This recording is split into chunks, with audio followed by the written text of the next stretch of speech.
If you were walking down a sandy stretch of beach at low tide on some of our Seattle beaches, you might not even notice the tiny sticks coming up out of the sand under every step you take. If you stop for a moment, kneel down, and look out across the sand, you might be amazed to see hundreds and hundreds of them. These are known as three-jointed or bamboo tube worms. Inside each of these tubes, sticking up out of the sand, lives a polychaete worm with 3 specialized segments. The top third is all about construction, building the tube home with special mucus secretions. We might think mucus is gross, but it is an essential part of life in the intertidal zone, and I'm sure this won't be the only time you hear me talk about it. These tubes can be 15 inches in total length, with 8 to 10 of those inches below the sand. The middle is where feeding happens, and this is where more mucus awesomeness comes in.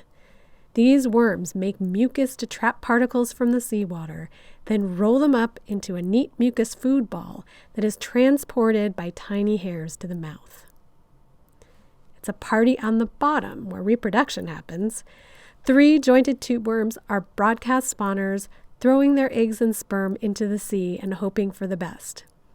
This is a reproductive strategy employed by many of our Salish sea invertebrates.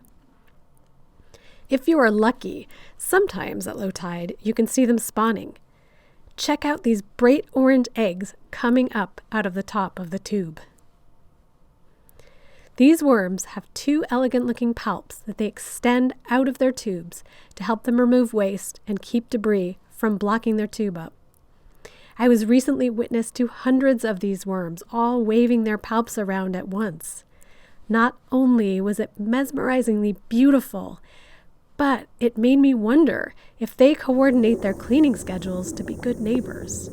Because what could be worse than trying to eat while your next door neighbor is tossing poop onto your plate?